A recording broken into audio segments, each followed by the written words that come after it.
Welcoming into the studio, we've got gorgeous George Rose, the CEO of No Limit Boxing, our Australian Dana White. George, thank you for coming in. Thanks for having me, boys. No, I appreciate it. Listen, we've got a massive card next week in Wollongong. Yep. July 10, Sammy Goodman versus Warwick. Yep. Now, this guy's a striker out of Thailand. They're headlining it, but we've also got some other big fights on there. We've got AFL versus NRL. We love playing into that. Big Bad Barry Hall versus Curtis Scott. What's the feeling like going into this Wollongong card? Big card. You're going to get some, what do they call them? The Mad Bunch? The Mad Bunch, yeah. They're all going to be down home there? of the Mad Bunch, yeah. Okay. They'll be there and they'll be going nuts. I mean, I'm excited for it because it's built out into a really big card as well. We didn't put a show on in June. Obviously, we had Cambosis in May, so that was the only card that happened in May. And it feels like it's been ages since we've put something on. So we just kept throwing fights on, thinking who could we get on there. And I'm pretty happy with the matchups that we got. When was the last time you guys went to Wollongong? Wollongong was Semi. It was Semi's last fight with Mark Sleeves. And that was a good event. That was exciting. That was a good event. Exciting. I thought Mark Sleeves was amazing in the lead up to it. Well, he talked the talk and he got his mouth shut, really, by Sammy Goodman. The hometown crowd is the best part. Oh, yeah. The best. And finishing with Semi, the Mad Bunch, by then they're probably 10 bit rowdy, deep by then. And they're rowdy, they sing all night, and it just adds to a great atmosphere in Wollongong. I love when you've got a hometown hero headlining because the crowd's all vocal by that time. Okay, let's talk about that because it's Sammy Goodman. We saw the promo, you guys are in the casino, you're going all in, you're betting everything on roulette. Why is Sammy Goodman risking $1 million payday against Inoue, who's the current champ? Sammy Goodman's the #1 ranked fighter in his division. Why is he risking it all on the line when he can take big dollars against for an Inoue fight? He's Mr. Mandatory, so he's guaranteed a shot. The shot's there, it's guaranteed. He doesn't want to just participate and get the $1 million. He wants to win. Obviously. He wants to win the fight. So for him, he thought that a fight here against Warwick, Mr. Rockman, the Rockman they call him, a guy with 25 fights, 15 knockouts. He's got knockout power. Sam thinks that this fight will prepare him to be ready to actually beat Inoue, not just jump in the ring, but beat him. Is there a thing as well like Tszyu? Once you kind of make that move overseas, you're in that arena now. You can't really come back towards Wollongong. Is that why he's kind of doing it as well? Well, I think he still wants to fight out of Wollongong as often as he can. So, and you're right. Once he is at that top level, potentially all the next fights for him could be overseas. So to get an opportunity to fight in Wollongong again is something that means a lot to him because he's wanted this his whole life, you know? And now he's getting all the Wollongong support behind him. And when he's got to take on possibly one of the greatest fighters of our generation in Inoue, he wants to have as much support as he can. Best case scenario, Sammy Goodman wins in Wollongong. Yeah. Does this next fight against Inoue happen in Japan? Is it going to happen in Australia? Where do you see that landing? Is it in the US? Are we going to the Tokyo Dome trying to get behind Sammy Goodman? We'll roll the dice and try it. Look, we're sticking with the all-in theme. We'll roll the dice and try to get it in Wollongong. Obviously, it'd be unreal to have that fight in Wollongong. But this guy gets 51,000 people to his fights in Japan. Like, it's hard to take that away from him. And he's the champion. He holds all the cards. For sure. 51,000 people in Japan versus coming over here into someone's backyard where you got the Mad Bunch, who will be even madder, in Wollongong for a world title fight. So it's going to be hard to get it away from him. What we do, get a charter plane, get the Mad Bunch over to Japan, mix in with those crowds, see what happens. I'd like to see that happen. I don't think I'll let them on the plane. I guess we'll see. Okay, we got Curtis Scott versus Big Bad Barry Hall. Now, this is old AFL Bull against young NRL Calf. I'm going with the young calf personally. Like I'm getting behind Sammy Goodman, but I think Curtis Scott just outdoes me. There's been a bit of war of words between Barry Hall and Paul Gallen. Yeah. Paul Gallen being in Curtis Scott's corner, bit of NRL ties. Barry Hall did fight Paul. They drew. Yeah. Bit controversial, but How do you see this fight going between Barry Hall and Curtis Scott? So I'd been on Curtis Scott leading up to this. I thought, young bull, strong. He'll push the pace. And he'll get it eventually. But then I saw Barry on the pads the other day. We were shooting him up there in the Gold Coast where he trains, and mate, he's slick. He's going to have Curtis covered for speed, which usually the old guy you wouldn't think that will happen.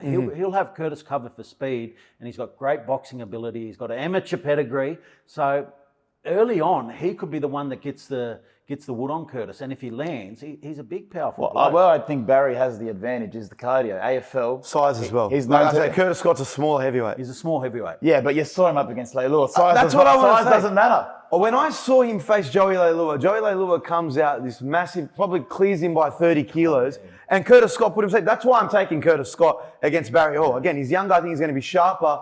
But I mean, I don't know how Curtis Scott's going in the leader. I want to see him put Barry Hall to rest. I'm not saying I'm sick of seeing Barry Hall. I love to see the AFL, NRL, but I'm thinking Curtis Scott's retiring Barry Hall after this. Yeah, look, I'm Team NRL as well. Yeah. I've got to go Team NRL for that reason as well. You're a former player, so you kind of got Yeah. a bit we more gotta bias stick there. in. AFL people, they're different. How old's Barry? Barry's in his 40s. Yeah. Yeah, I mean, if I'm Curtis Scott, I'm not letting a 46-year-old beat me, so that's why I'm backing Curtis. But I like seeing Curtis in the heavyweight. I didn't pick him to be a heavyweight fighter. well, I've seen him roaming around the No Limit fights before. He's obviously his first one. Yeah.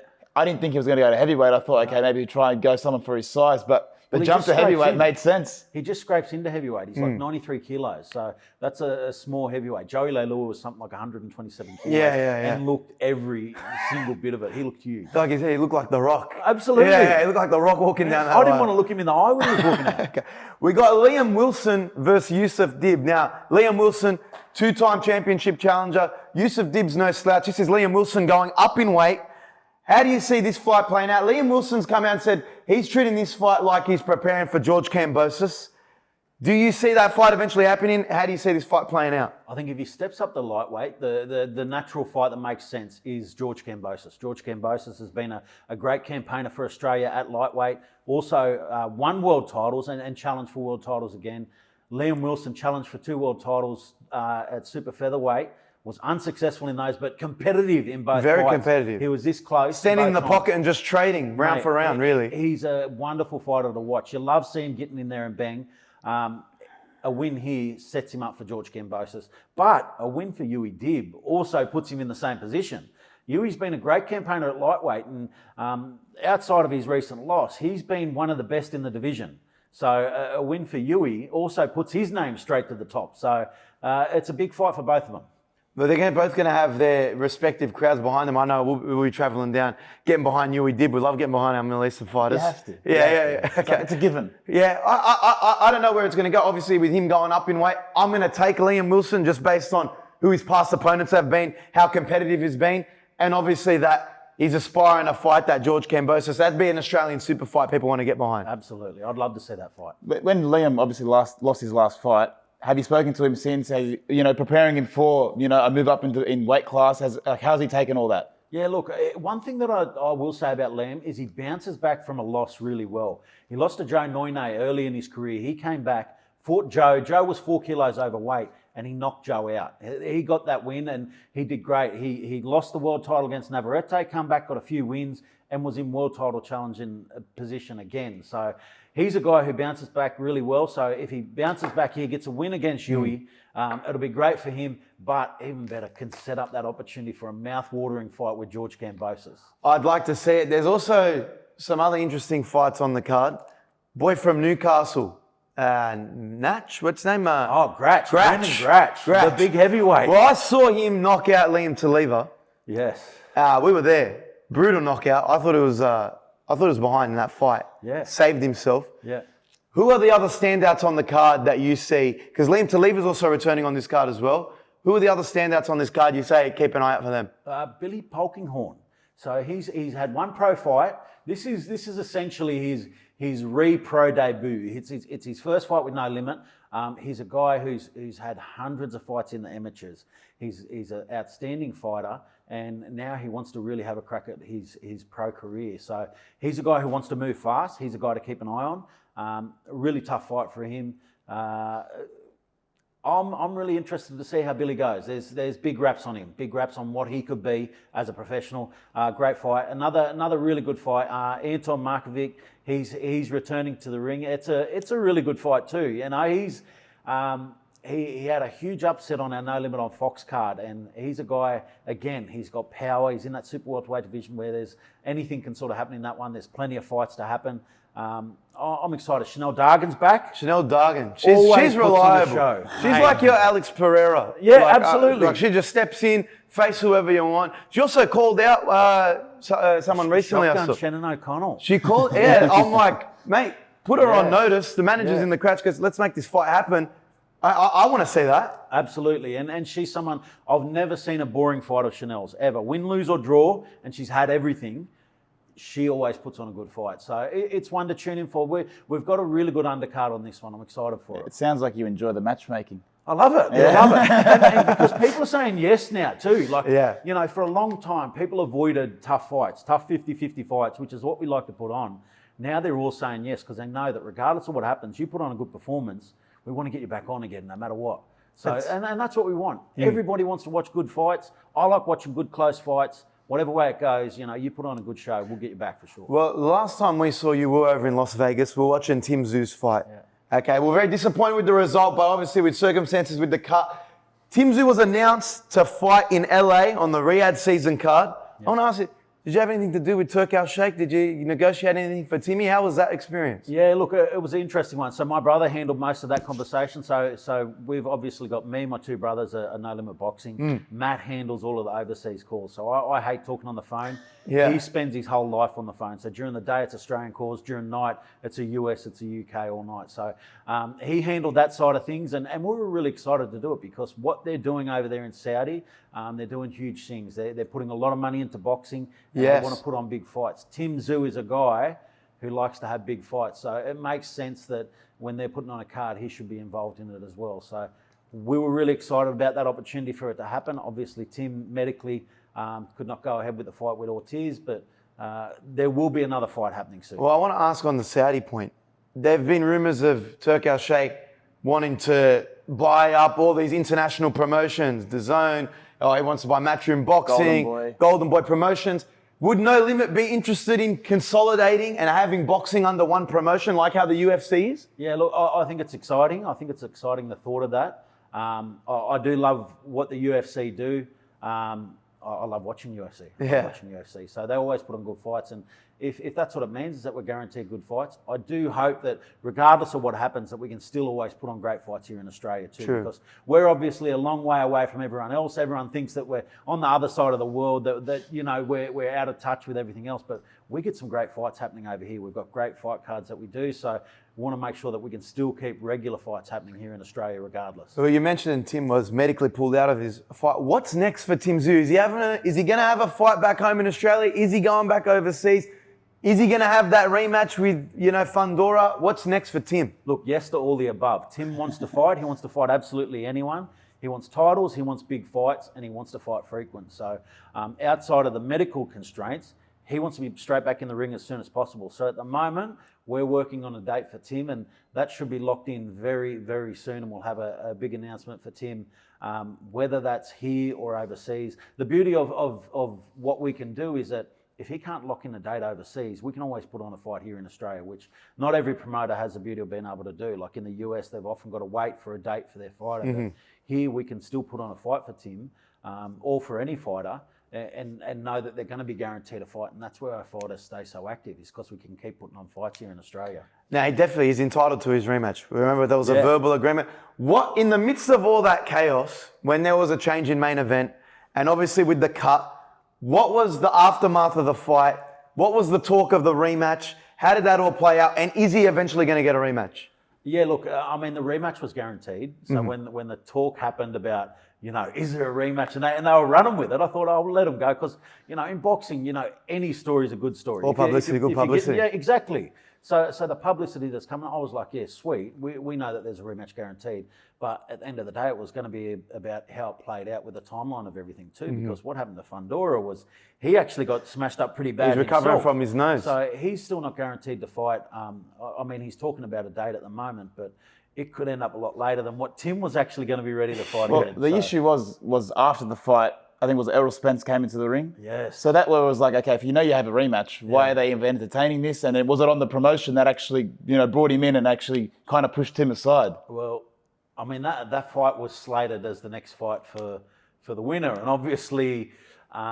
Anticipated Tim winning. Tim was meant to win. It was, and that's the way it was headed. He did. So as you can see, that was Tim's next fight, and so I think even for Errol, he was sort of a bit awkward about what do I do? Do I still get in the ring, or what do I do? Because an Errol Spence fight for Tszyu, man, that's cool. That's money. Want. Yeah. He's a guy who sells out the Cowboys Stadium in Texas. You know, he's big in Texas. He's a big fighter. He's a big name.